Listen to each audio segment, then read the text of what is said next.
Hi, today is March 22nd, 2026, and here are my poems for the day. The first one is poem number 447 for the year, of a limp dick.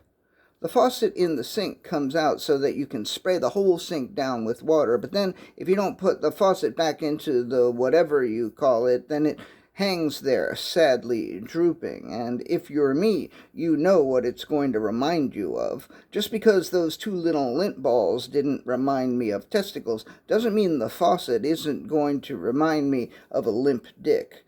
Poem number 448, Will You Walk?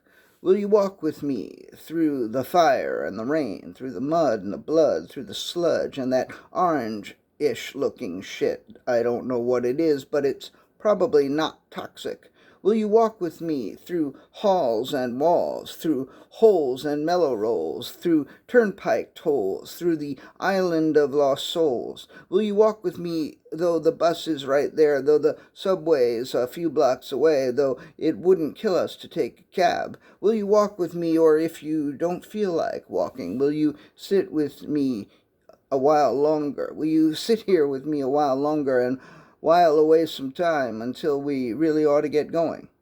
Poem number 449, Haiku Are Easy, Part 61.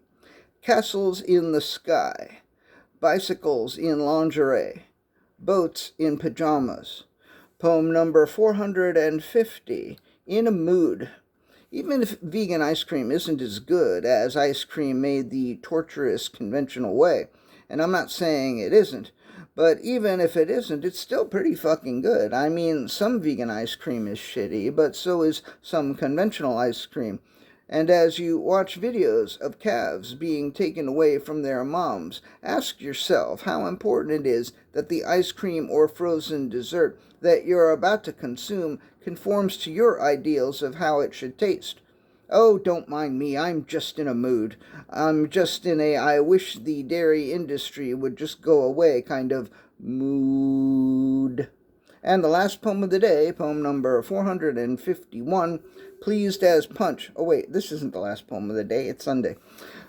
Poem number 451, Pleased as Punch. The only person I ever remember using the phrase pleased as punch was Hubert Humphrey.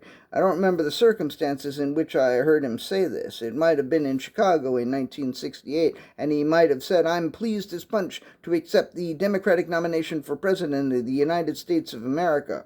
In fact, the 1968 Democratic Convention is the only time I remember seeing or hearing Hubert Humphrey say or do anything. Of course, I'm sure he did other things, and I'm sure he was pleased as punch about doing them. Or even if he wasn't, I'm sure he said he was, because that's how Hubert Humphrey rolled. He rolled like a man who was pleased as punch. Poem number 452, Faded. The photograph was faded. You could barely make out the image. Perhaps the film was old, perhaps the photographer had faced the sun, or perhaps the subject of the photograph was faded in real life. You really never know with cameras that take film.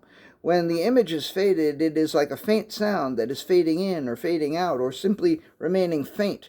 You really never know with sound either. And the last poem of the day, poem number 453, Missing Letter Haiku.